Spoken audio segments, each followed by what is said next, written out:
Matt has made a practice of coming to Book Carnival. What did you call my store? Your second? It's my home away from home. It's my second home. His second from home San away Diego, from home. for sure. Warwick's is the first. Yes. That's been traditional. Yeah. And then he comes here. And he always books himself way ahead so Yeah. that Yeah. he gets the date he wants. Yeah. And I always love that about him. And he's been very loyal to Book Carnival. And we love his books. Thank you. So let's welcome Matt with his latest, Doomed Legacy, and tell us what's happened to his character so far. well, thanks everybody for coming out. This is a home away from home for me. This is, and not just me. I think every mystery author, there's a lot of mystery authors that don't really do the West Coast swing anymore, unfortunately. But the West Coast place they stop at is Book Carnival. Like C.J. Box and Michael Connelly, he never goes to San Diego anymore. Anyway, so it's always a pleasure to be here. This is my ninth time here, my ninth book, and I was here way back when in 2013 with Yesterday's Echo. So, but I appreciate everyone being here. Like, I don't think people know showing up at bookstores and talking about books and posting about books and reviewing them, what it does for particularly a mid-lister like me. You know, I'm not a New York Times bestseller or anything. It really makes a difference in our careers, and we really appreciate it. I'll give you a little bit of a little side stories before I talk about the book. So everyone just held up their book. So look, there's the cover. Look at the spine. Just check your spine out. It's like, yeah, I did. lovely. Doom Legacy, pretty neat. Doom Legacy, Doom Legacy. That's good. What was the other one? There's Doom Legacy, and then there's Last Redemption. The color's right. That'll be a collector's item. Yeah, well, I threw away a lot of covers. So I always get my books, my personal books, really early. I think I get them before the distributor gets them. So the boxes came, and I always post on social media because that's what you have to do. But they came on a weekend, and I opened the box, I took the picture. Looks great. I really like the cover. But I thought, well, I'm going to post on Monday because on the weekend you don't get as much traffic. So things you have to think about. So I took out the book and I looked at, I found a couple errors in there already. I won't tell you where they are. So I went and put it down. I think I was watching Major League Baseball playoffs. So in my recliner, I put it down on the table next to me and I'm watching baseball. And I don't know, maybe 10 minutes later, I glance over and I go, oh, Last Redemption. I must have put a copy down and went, wait a second. So I went to the box and I opened it, and I pulled them all out, and they're all Last Redemption on the spine. So the cover guy clearly copies and pastes, and he forgot to paste the last thing. So I texted the production guy, who I didn't know at the time was in Europe. And so I got a text back, which I figured was probably about 1 o'clock in the morning his time. And he's a pretty low-key guy, and his response was, oh no. There wasn't an exclamation point or anything, but he was, oh no, I'll get right on it. And I had an event up in, if anybody's heard of this place, raise your hand, Pine Mountain Club. Unbelievable. Yeah. I have because of Facebook. Yeah, exactly. Because of you. Oh, because of me? That doesn't count. Never heard Oh, of okay. it. It does Right. count. My parents had a place there. Oh, I love it up there. Yeah, fantastic. So last year, or when Last Redemption came out, I got it.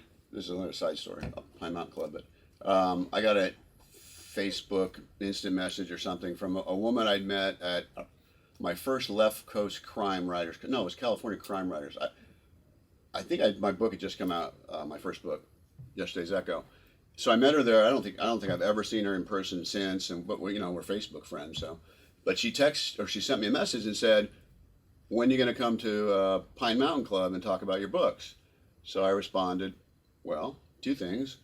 When somebody invites me and when somebody tells me where it is. Because I thought, this could be on the East Coast. And I looked it up, and it's a great little community off the I-5. I think it almost gets to 6,000 feet. It's a beautiful place. But anyway, so I went there. I went 6 months after Last Redemption came out and had a great little community. They're really artistic and involved up there. So I said, well, I want to tour there from now on. And it's going to be a stop for me. And they get snow up there. In fact, it's already snowed this season there. So the owner of the bookstore wanted to have me early, so October 22nd. We thought we'd be without snow, and we were. But I got these books like, I don't know, 2 weeks before that maybe. And so I don't think it would have been a huge deal because they don't sell many books, you know, after, like, people come in and buy books off the shelf. It's kind of for events, at least for my books. And, but anyway, they got me covers. I had to put all the covers on, and which was a pain in the butt. But, you know, it wouldn't be such a big deal because although Anne's pulled a few face up, but most of my books, you know, I'm not Michael Connelly, so my books aren't displayed like that. They're displayed like this. So you would have, it'd be like, well, I guess they updated the design. Anyway, so that's one story. And I noticed that I'm always next to Robert Crace, who's I'm a huge fan of, and he's been a mentor to me in some ways. But those of us who know him know that he's had some health issues, and yeah, and it was great to see him. He was at Warwick's a couple weeks before he came here and saw him, and he talked about it. I'm sure he talked about it here. But I noticed, you know, everybody loves him anyway. But I noticed he was getting extra love for being ill and recovering. So I thought, well, I want to get some of that because I'm trailing him by 2 weeks almost everywhere he's going. So the night before my launch, it would have been Monday night of this last week. It all runs together. I'm sitting in my recliner watching TV. I guess I do that a lot. And I'm starting to get chest pains on my right side when I inhale. And I'm thinking, well, this isn't a heart attack or anything, but it really hurts. And hurt more, and it hurt more, and it's getting later and later. And I'm thinking, well, I got 5 events in the next 7 days. I probably should get this checked out. So 11 o'clock, I go to the emergency room. And it's hurting pretty good. First of all, I couldn't find the emergency room. It's just, you know, kind of stupid. I parked somewhere and I'm walking around. I walked up to one part of the hospital and there's a woman that doesn't work there. And I'm like knocking on the door. Emergency room? She's like, I don't know. Who are you? And anyway, I found it. And I was there for 4 hours and they took a battery of tests. And my heart, the good thing I found out is that my heart is really strong. I'm in really good shape that way. But I had an infection, or I probably still do, some weird, unknown or unnamed infection in my lung. So it really hurt when I was inhaling. But so I figured that Bob Kraslov, you know, I mean, he earned it. I mean, he really earned it. Mine was kind of cheap, but I feel much better now. And I did Warwick's, and then I drove to Scottsdale 2 days later. So I'm okay. Anyway, Very good to hear that. oh, well, yeah. See, the sympathy, see? It worked. Antibiotics? Yeah, antibiotics. They're a big deal. They're a big deal. Oh, they really help, yeah. So, Doom Legacy, number 9. I was interviewed in some online magazine, and the guy said, I noticed that your people call your books kind of dark. And I said, did you read the title? Anyway. So I'll give you a little background for those that don't know, haven't read me or don't know Rick Cahill, my protagonist. He's a former cop who was arrested for his wife's murder. I think it's been about 18 years now, up in Santa Barbara. He was released, never tried, but never exonerated either. And he was thought by many to have been the guy who got away with murder. And he didn't kill her. I mean, I'll take away that it's never really thought that he did, I guess. But he feels responsible for her death nonetheless, all these years later. And because of the actions he took the night she died. He did something wrong, and it had really bad consequences. So now he's back in San Diego, his hometown. He's a private investigator after spending some years in the restaurant business. That's the only job he could get with an old friend. Couldn't be a cop anymore.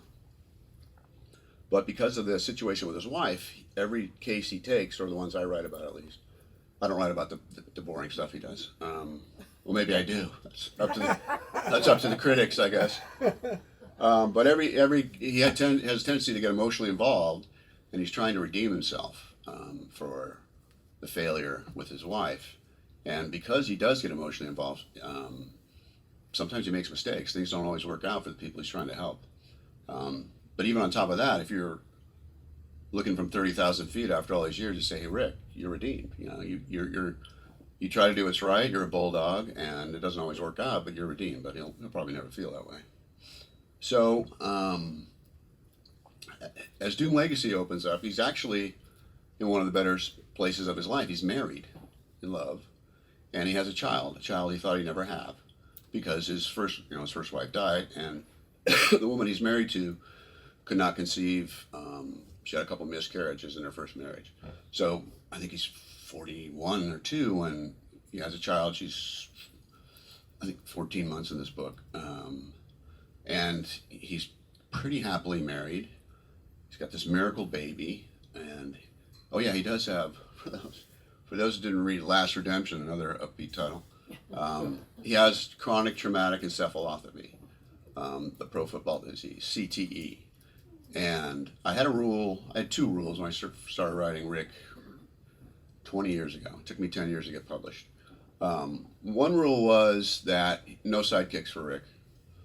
No Superman sidekicks who could physically get him out of any situation.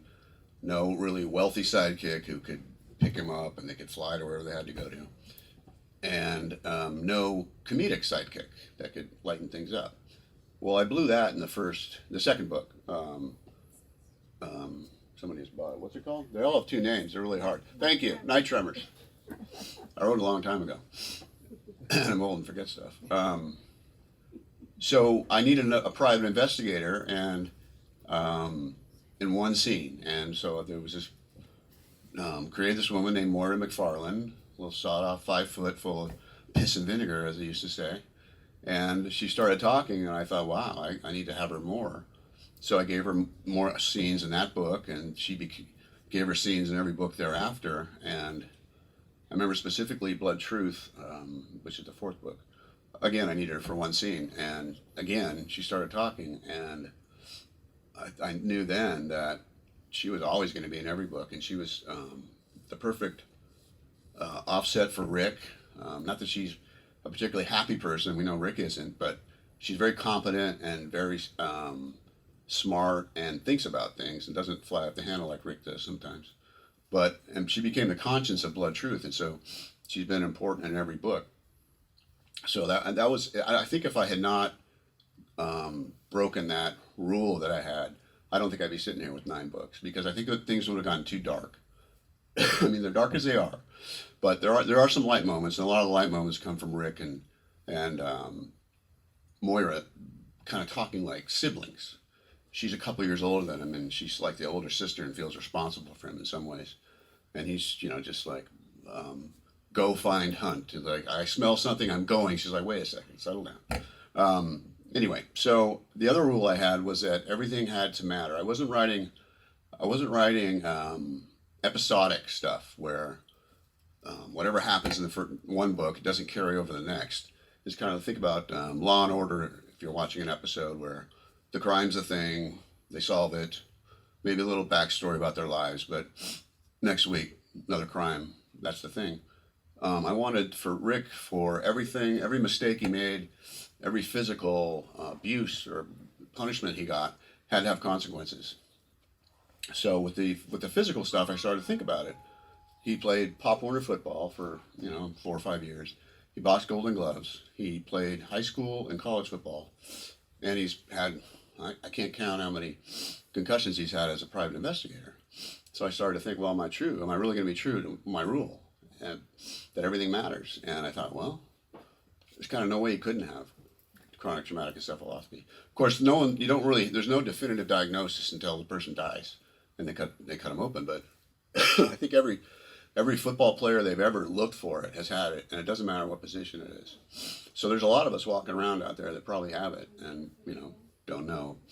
And it is generally, it's a fatal disease, but you don't really die from it. You die from other things because it hurts your immune system.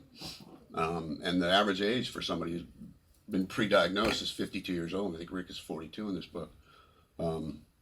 So aside from that, the CTE, he's got a wife and a kid, a miracle child to him.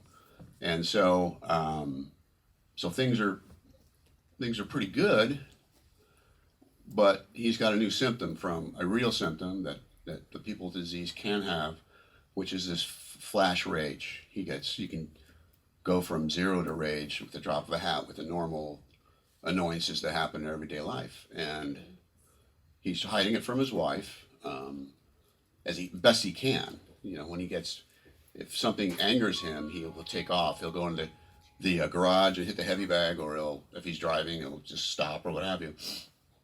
But he's hiding it, but he's also, whenever she wants to talk about something, he just takes off. So that's not good for the marriage. And so he's dealing with that. And he's also, one thing he's done, because a concession to being a married man and a father, is he's no longer taking cases where he could potentially get hurt. But he's kind of lucked into doing background checks for major corporations, and in one instance, a defense contractor that also has civilian business, which is true. I have a friend who does that. They actually can do both. But so for the background checks for potential employees, sorry, on the for the contractor, for the civilian side, he's able to do that. But there's I got it in here, but I probably won't be able to find it. Oh, here it is. For the contractor side, for potential employees, the Defense Counterintelligence Security Agency has to do that. But Rick Scott, he's got a good gig with his company. They give him a lot of work. They're growing business. It's sonar and radar and LiDAR, which I learned about. Never heard of LiDAR, but it's kind of a big deal now. So he's doing work for them. It's steady. He's got these other jobs. He's made the concession to his family. I'm not going to physically challenge myself anymore. And after a blow up with his wife, or a muffled blow up, he gets a call from one of the women that handles the. She's in HR, and she's the one who hires him for potential work. And she's got kind of to him it seems like it's an inner office politics thing. But she asked for his help, and like, how can he turn her down? It's his biggest account, and they're kind of friends. They've developed this relationship through emails and on the phone. So he says, "Sure, I'll help you out." And it's she asked him to kind of look into this other private investigative agency that does what he does for the civilian side for this company, and he doesn't really find anything, but. Right around that time, the woman, Sarah Bandari, is, we got kids here, but is murdered and raped by potentially by a serial rapist in Southern California that they haven't caught clearly. And they don't have he does have a signature though. And one of the things about this book that I had, two things. One is that I don't do graphic violence. There's aftermath, and there's visceral feelings after violence, but I only do graphic, too much. I mean, Rick did have his finger cut off, but end of his finger, but so did I. So I mean, it's everyday stuff. So, but I had to have a signature for the rapist in here that no one could duplicate, with their own strange kink or by accident. They really couldn't duplicate. So it's something that's degrading in some ways, not really graphically violent, but degrading. And I'm just telling you it's in there, and so it's one scene where it's mentioned, and it's something I give a lot of thought to because I don't like degradation of human body. I mean, I take it all pretty seriously. So it's in there. And the other thing was that I wanted to kind of expand the importance of the plot a little bit, more than just the people that are getting hurt in the book. There could be greater ramifications to whatever happens, whether Rick helps out or not. So anyway, once this woman has been murdered, even though he's got no responsibility, it wasn't like he was doing it. It wasn't like she hired him to do like a normal case. It was kind of like, would you look into this? But when something happens on his watch, he feels responsible. He's kind of stuck that way. Goes back to his wife. I can't let can't let something, an injustice go unpunished. Now, if you've read Rick, you know that he's, in some books, he's judge, jury, and executioner, and he realizes that. He thinks about it. It's not something he does and then blows the smoke off his gun after he kills somebody. He gives a great thought, and because he's thinking about the safety of people down the road, but then he asks himself, well, doesn't every megalomaniac have a reason for being judge, jury, and executioner? So he's always kind of questioning that with himself. But so I started to think about all the things I've done to Rick over the years, and this is just some of the things.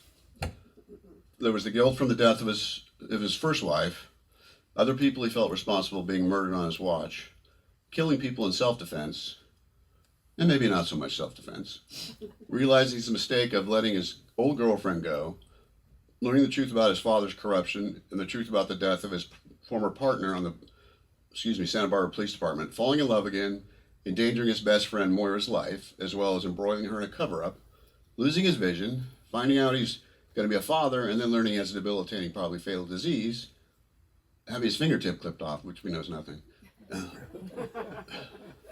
But yeah, he's been shot and stabbed a few times and almost disemboweled. But I don't know if I really count the disemboweled because it was an almost. That was kind of a graphic scene, actually, when I wrote it. Yeah, really. It was. I mean, there was potential for disembowelment. Yeah. Anyway, so if you were to look at this from, once again, 30,000 feet, you go, this is ridiculous. No person could have all this happen to him. I don't believe this, but my job is to, in each book, there's a slice of life of 1 to 2 weeks. And we know Rick's a flawed character. We know he doesn't always make the right choices. So I have to put him in what is a realistic situation in his life and make decisions true to who he is, and then the outcomes as realistic as they can be in the situation. So that's something I think I've done a pretty good job of. Readers may disagree. I know critics have had problems with my books, but they never talked about that. They never talked about the number of times Rick's been stabbed. Sometimes I have to think about it when there's a couple times where Rick's had to take his shirt off, and it's not in a romantic sort of way, but then I have to think, oh man, I got to count the scars, and where were they? Because I don't keep a Bible, so I have to go back and look and see. I know he got shot in that book. Where was it again? He's got this. He's got the thing under the eye. He's got the semi-disembowelment, which is kind of a two-stroker, and I think he got stabbed in the leg. Yeah, he's been stabbed twice at least, in the leg twice. Anyway, so the kind of things I had to keep track of. So I read a series, clearly, and one of the more difficult things to do, I think, is make it, you can't read the same book over. I mean, it's kind of, a lot of times you're dealing with similar emotions, but you have to find a way to make things different. Different twist. Yeah, and, I already gave the guy a fatal disease, and I gave it to him in the last book, and this is only, I don't know how much later it is after the last book, but it's not going to go away, and I could pretend that, I could just not mention it, but I thought with something like this, you can't not mention. You can not mention the knee injury in football in college or something, and that's why he limps, but I couldn't avoid this, so I thought, well, I've already given him CTE, that's pretty horrible. How can I make things worse, And I've given him a family, so he's got the horrible disease, probably going to die from it or consequences from it, but he's got a family, and so that's pretty good. But I thought, no, it's not enough. So because he is in a pretty good spot, he's got, once again, if you're looking from afar, he's got everything he wanted in life. He's got a wife and a family.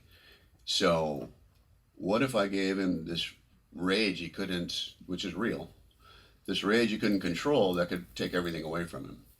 So I thought I can sink my teeth into that. And the rage is real. I happen to know somebody who was married to somebody that, once again, you don't know the definitive diagnosis until the person dies. But they think has CTE, and they had a good marriage, and then the last year of the marriage, he almost killed her, and from this rage out of nowhere. So it's a real thing. Thought I'd give it to him, and it kind of rears its head in a couple good and bad places in this book, because I always start with, I have to write a new book. Of course, it's got to be a mystery. I have to have bad guys. They have to have something they're looking for, the MacGuffin, as they say. So I've got them. I got an inciting incident which brings Rick into the story.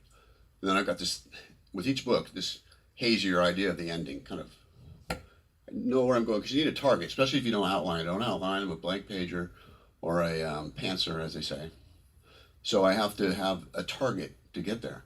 But the thing that really I go for first is what is going on in Rick's life, his personal life, that puts it in upheaval, and that will be further complicated by taking a case. Sometimes they intertwine, the case and the problem intertwine, but no matter what, it's going to make his life worse, and vice versa. His personal life is going to make the case harder. So that's where we ended up in this book. So I think I missed anything. Yeah, and I know my publisher wasn't really happy when I said, it's a fairly successful series. When they read the last one, they said, well, you gave him a disease that he's going to die from, probably. I said, yeah, wasn't that a good twist? And but to be true to that first rule that everything matters, I don't see how he cannot have it with all the physical abuse he's had. And in addition, he's got a rift with his wife, and I didn't see how, if all these bad decisions he's made over his life are ultimately going to lead to this rift with his wife. I didn't see how Rick can't escape who he is, and that's something that I've always stuck to. I can't say that when I started writing him 20 years ago, I think, as I mentioned, it took me 10 years to get published, that I didn't think he'd end up here. Of course, 20 years ago, no one even knew about CTE, but 10 years ago, we probably started learning about it. But I didn't see, how I'd put him here. But then, like I said, I don't think there's any way I could put him anywhere else now. Anyway, so that's the upbeat story of Rick's life. I think I'm going to read a little bit and then take some questions. It's probably only take about 25 minutes, so we'll be good. So I'm going to read from the chapter 1, and then I'll cut into chapter 2. So I've talked about CTE that'll be mentioned in here, but I won't. I've edited quite a bit. Anytime I read my book comes out, I'm happy. I look at the cover, and now I look at the spine to make sure it's right. But I'll find errors in the book. But generally, I'll be doing some reading, and so I'll go through, and then I'll be doing editing for time. But then I'll think, why didn't you take that out in the first place? Speaking of Robert Crace, he said, he's always, the editing never stops, and I completely agree. Anyway, so this is Doom Legacy or Last Redemption, just depends which way you're looking at it. The nights were the hardest. I slipped out of bed at 2:33 a.m. Leah stirred but didn't wake. She almost never did when I made my nightly sojourn into our baby's nursery. I slept light and we had a baby monitor, but that was the last line of defense, not the first. Midnight, my black lab followed me from the foot of our bed across the hall into Chris's bedroom. He lay down next to her crib like he did every night. I hovered above and watched Krista sleep. In the dark, I listened for her breaths, and worried about her dreams with each shuddered movement. 14 months after Krista's birth, I still marveled that God graced me with a child. My heart ached with love for her, the deepest, freest love I've ever felt. She was a little tow-headed miracle who had her mother's blue eyes and too much of my stubborn disposition. I worried about that slice of me inside her, the trait that had driven me to discover buried truths that had almost gotten me killed more than once and brought collateral damage to others.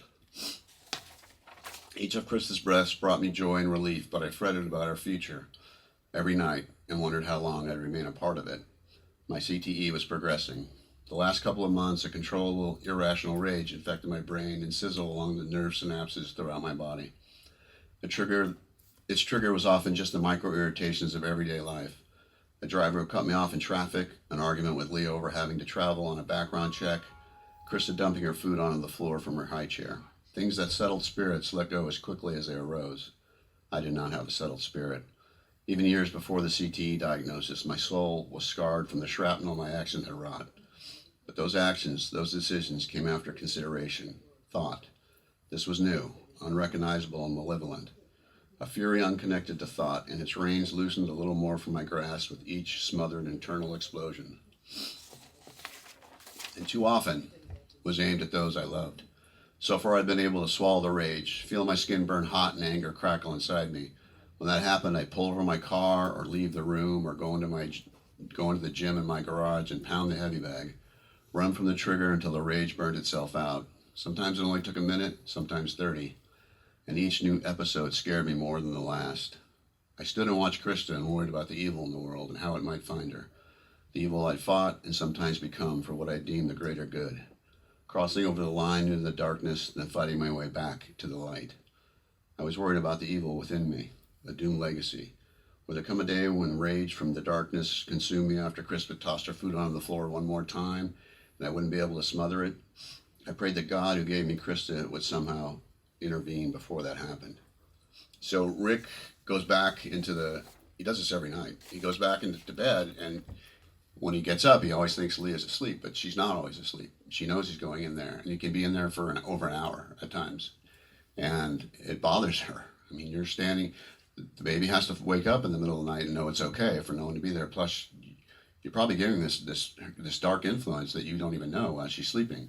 So, boom, rage goes off, he takes off. He takes off out of the house, and he comes back at 4 a.m. He runs out of the house, literally runs. So a couple hours later, the lights of the house were off when I returned home a little after 4. Hopefully Leah went back to bed. Midnight was waiting for me in the foyer when I opened the door. Leah stood 10 feet behind him in the living room, arms folded across her chest. Too dark to see her facial expression, but the body language said enough. I'm sorry, I was. I'm taking Krista up to Santa Barbara this morning after breakfast. Leah, arms still folded. I went with her and Krista to visit her family when my private investigative business would allow. I thought we were going next week. No, Krista and I are driving up this morning, cold. The truth that the words didn't spell out clearly. I wasn't invited. Midnight nuzzled his head under my right hand. 12 years together had attuned him to my moods. He felt the tension in the room. I can meet you there on Saturday. I heard the plead in my own voice. It's better that you don't come up this time. Leah walked toward the staircase. I met her at the landing. I'm sorry I took off. That was wrong. I gently put my hand on her forearm. You were right about me watching Krista when she sleeps. I have to scale that back. So now you want to talk about it? She put her hands on her hips. You've been disappearing in a huff anytime I want to talk for weeks, and now you want to talk about it? At 4 a.m? Do you want to talk about this now too? Leah walked over the foyer and turned on the light. She opened the hall closet and raised her hand up to the top shelf and pulled down a gun, my Colt Python. I didn't say anything. You told me you weren't going to do this anymore. Leah held the gun to her side, her index finger flat against the frame. I understand you want to protect your family, but you can't keep hiding loaded guns all over the house. You have a gun safe for that. None of them are anywhere where Krista can reach. I kept my voice low. And the safe is upstairs. I might not have time to get up there and unlock it if someone breaches the house. Breaches the house? Our home isn't a war zone.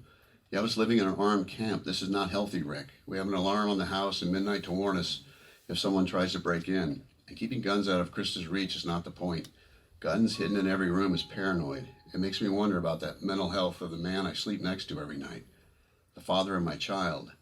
The remark wounded me viscerally, a cut that slashed closer to the bone than she could have ever realized. She brushed by me, still holding the gun to her side, and went upstairs. I let her go, to sleep alone for the rest of the night, so that she wouldn't have to worry about the mental health of the man lying next to her. I already worried about that on my own. I already worried about that on my own 24 hours a day. So that's the upbeat beginning. Things lighten up as we go, dead bodies and stuff. But anyway, so that's it. Questions? Somebody has to have a question. Yes. I guess when you're talking, I wanted to say again, I'm really sorry about Angus. It's always hard. But now Thank you. But now that you have that understanding, do you think you might do the same thing with Midnight? With Rick? What do you mean, kill Midnight? Well, not kill him. Maybe he's gonna pass away or something, or I don't want him to die like that. But... Read the book.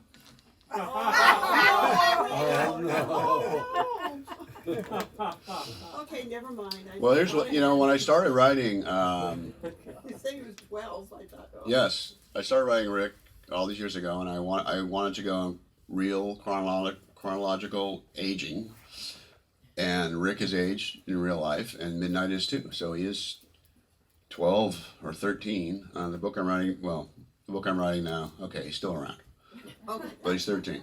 Yeah. But he does play a part in this book. I'll say that. So yeah, that's a concern. I am worried about that. Although the book I'm writing now will be the last Rick book for a little while. I'm going to do something else. Yeah. That'd be a good time. What, to kill him? Well, people just naturally. You're trying to euthanize Midnight. No. I don't think my fans would like that. Okay, never mind. I'm Thank you very kidding. much. No, thank you for the question. I'm kidding. I know. Okay. I know. Yeah, I mean, I've thought about it over the years, and I think that, we'll see what happens with the book I'm writing now. But if I write more Rick books after that I would have Midnight's passing be in between books. I wouldn't want it'd be too hard to write about on the page for Rick and for me. So it'd be something that happened before or in between books or something. Get a new dog. Yeah, I'm going to. Thanks. Yeah. Oh, good. Looking for pictures. Gonna wait till after the New Year's. Yeah, right. Yeah, I don't know if he'll sleep upside down like Angus used to on the couch, but I'm sure there'll be pictures. Any other questions? Yes. Well, how long does Rick have with that CC that's a fatal disease? Well, it's like a lot of different diseases. The average age for someone who's later diagnosed with it is 52 years, and he's 42 in this book. But there's also which I didn't mention, I should have, is that reduced cognitive capabilities, generally dementia. So that's something I thought about. But he's 42, and I can see him being a private investigator at 52, but he's not. He's going to be a little different than he was. The good thing about taking 10 years to get published is when I started writing Rick, he was 10 years younger than me. Now he's 20 years younger than me, so it's good. He's still a physical person at 42, capable of taking care of himself. But he's always been a physical person, but he's never been the most, the toughest guy. He's been always tough. He's incredibly tough mentally, and he can take a lot of pain. So can I, because I cut my finger off. But I've always wanted him not to be a Superman. I always wanted him, first of all, to have to get out of situations as physically as he could or mentally, but not guaranteed to get out of them. That's just an aside, but that was definitely something I wanted to have when I started writing the character. No, what is it? X-Dex, whatever, the machine, God the machine or something. Anyway, that's way too over my head. Yeah. I think you already answered my question. I'm trying to. Then why are you asking it? No. I'm trying to reconfigure because I want to know. Do you ever take a vacation after a book is done, or are you constantly whipping it out? Excuse me? I'm sorry. We have children in the room. Violent red is my top now. But you know what I mean? No, I'm constantly writing. Yeah, I do. I do take generally about a month off after I write a book, and then into the next book is slow. When I'm in the middle of a book, I write every day. But when I'm starting one, I'm writing maybe 5 days a week, and my word count's much lower, and I'm not really concerned about it. But this book I'm writing now has been my toughest book to write. I always say that, and it's always true. But the one I'm writing now, I was supposed to have done by the end of this month, and I asked for another month, and it's going to be tough to get it done by the end of the year. But it only like knocked me back to December 5th for pub date, so it'll still be in 2023. But no, I do take time off. Sometimes I take too much time off, but I definitely take time off. So this is a Rick book that you're Yes, writing. number 10. Yeah. And it's tougher. Interesting. It's called. This might be a clue to something. It's called Odyssey's End. Yes, Miss Wolfchief, did you have a question? Yeah, I was wondering if you're writing a Cahill book or you're going on to some other subject? You're writing Cahill. Well, I'm on Cahill now, but when I start the next book, which will be probably in February, I'm going to write something completely different. It's not going to be in first person. It's going to be multiple points of view. It's going to be there's going to be male and female points of view, and I mean I've already got it all figured out. I mean I don't have it all figured out, but I could have started writing that book instead of the book I'm writing now, but I was under contract. Then some personal things came up, and it kind of made doing the research for it more difficult than it was before. But it's going to be a public defender will be the female character, and the male character will be a former cop investigator that I think in the first book he will not be working for the county, but they'll it's a real thing. It was going to take place in Temecula. I'm not sure now. It might be San Diego, but a place like Temecula, smaller, they actually I think have had to hire out contractors, investigators when, especially with COVID and everything, everywhere. We're just talking about it beforehand that not as many people are working as they were before. So he would have been an ex-cop who was kicked off the force for probably, and I have to look into this for the law enforcement aspects, We but won't remember. pardon me? We promise not to remember. No. It doesn't matter. It'll be the first chapter. You'll learn it. But for kind of like fudging up evidence on somebody he was sure was guilty, and then his father's a former cop, and he's ill, and the character's name I don't know his name yet. He's going to be kind of helping him, the father, and and I was going to say Rick, whoever the guy is, he's going to need work, and so he has this opportunity to go work for the other side. And for one thing, his father is not going to be. He's going to be very angry with that. And this guy's going in. The reason he lost his job is because he was so righteous to get the felons that he fudged up. I haven't figured all that out yet. And so he's going to see the other side, and there's going to be, there's a built-in friction between him and the defender, public defender. But I'm really excited about it. But I got to finish this other damn book first. Are they all new characters? Yeah. In the book, nobody's overlapping with. No. When you're, Dang, we're gonna miss Laura. Moira. Yeah, we're gonna miss her. Yeah, well, when you're a small, when you're a mid-lister like me, and I've written so many of these books, it'll be 10 now, that you can't take your series to a bigger. The idea is to get to a bigger publisher. That's the whole reason I wanted to write something different, because I want to break out and go to a larger publisher. And you can't take a series there unless. Now Robert Crace has had multiple publishers with Elvis, I think, but he can do that because he's Robert Crace. I can't. Because say you've read 9 of these, you buy to the 10th one. I mean, you haven't read any of them. You buy number 10, and you go, "Oh, I like this. I'm going to read all the 9. I'm going to read 1 through 9." Well, all that goes to the other publisher, and all the marketing dollars that the new publisher might be putting into you, they don't see a great return on it. So, but like I said, if you're Robert Crace or Jeff Parker or something like that, well, Jeff doesn't really do series, but so that's the initial reason. But honestly, it's time to do a palate cleanser anyway, to do something different, to challenge myself. I think if I was writing for Putnam and I'd written, I should have done it after 8, to be honest with you. But if I was writing for Putnam, I'd be doing the same thing. I'd be writing something different with the intention of going back to Rick. But because you got to change it up. I think that, speaking of Robert Crace, I think he wrote L.A. Requiem, which was still a cold mystery, but it was through Joe Pike's third-person point of view. Elvis is in first person. I think that was like the 7th book or something, and he broke out with it. But so he's changed it up. He went to a different point of view, and then he goes back and forth. And Connolly, I can't remember exactly when he wrote The Lincoln Lawyer, but it was maybe, I don't know, 12 books in, somewhere around there. So even the people who are writing these really long series take breaks, and just, I think it's a good exercise. For me, I've been writing one character. I've been writing first person in Rick's head for 20 years. So it's scary to think about writing in third person. For one thing, you get a lot of leeway writing in first person, because you can write short, choppy sentences because that's how he's thinking.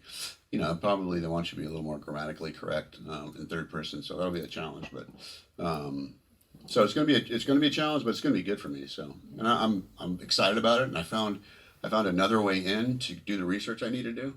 So yeah, I'm jacked up about it. So the next book will go to a different publisher, possibly? The next after next Yeah, year, the yeah. 10th, the new book. Number 10 is still under contract with Ocean View. So if you decide to go back to Rick, do you have to go back to Ocean View? Well, that's the hope is that I would break out, and then I'd have a higher profile. And Yeah. however, I do see the next thing as a series too, for sure. And maybe not a long series. I don't know. Maybe 3 here, 3 there. Yeah.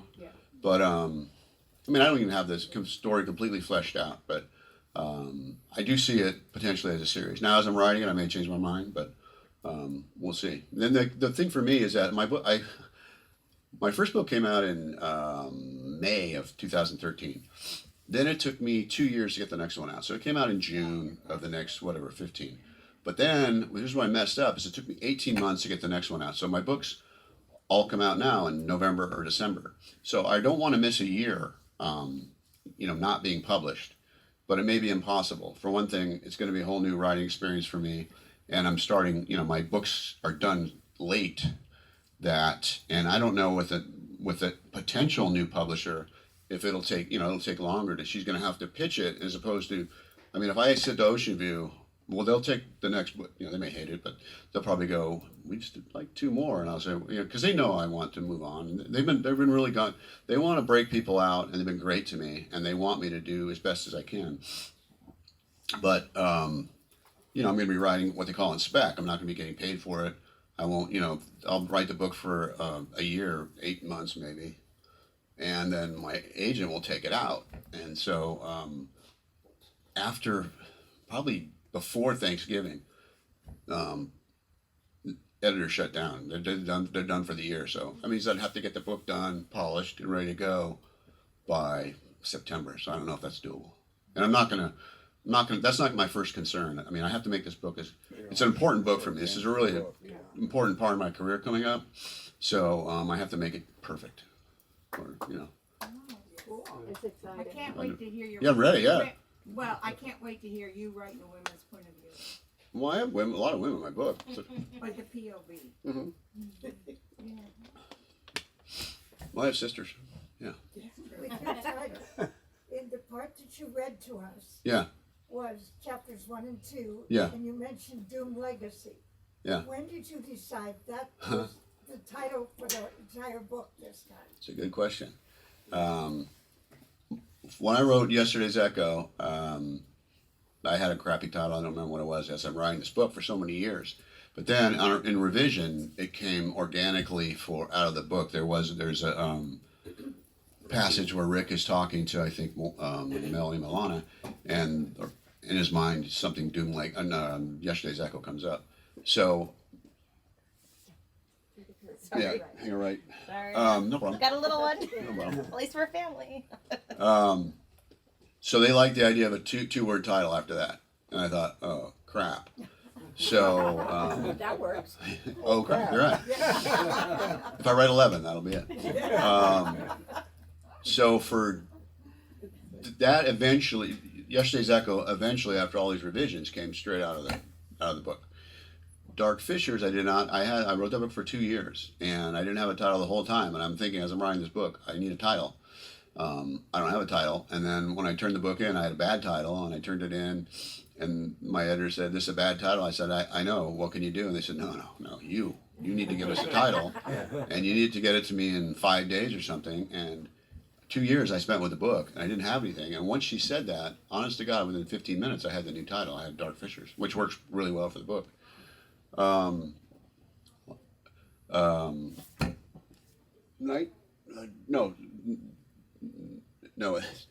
Night Tremors, yes. Dark Fishers was number 3, Dark Night.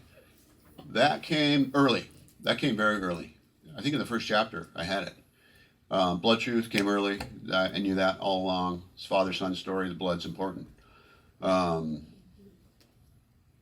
Tomorrows came pretty early. Blind Vigil came pretty early. Last Redemption did not come until after the book.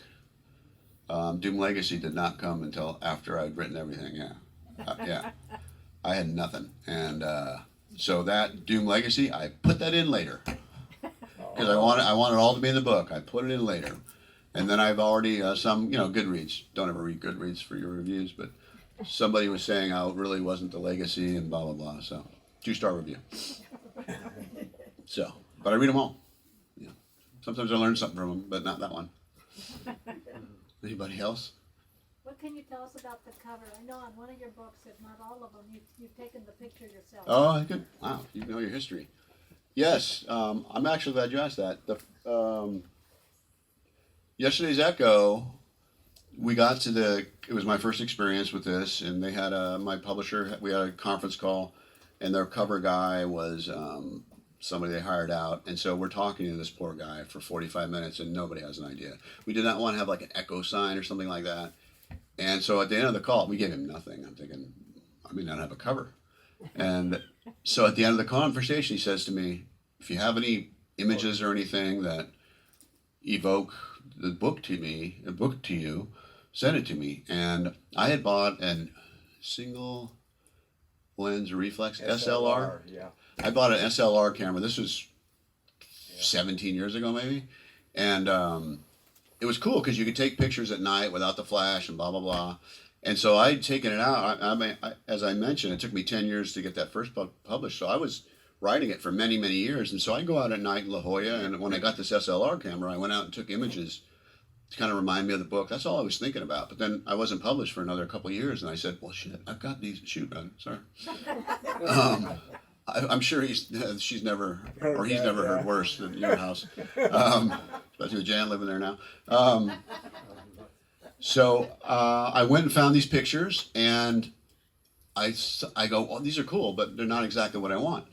So I found what I want. No, that's a different one. Hold on. No, I did have the picture.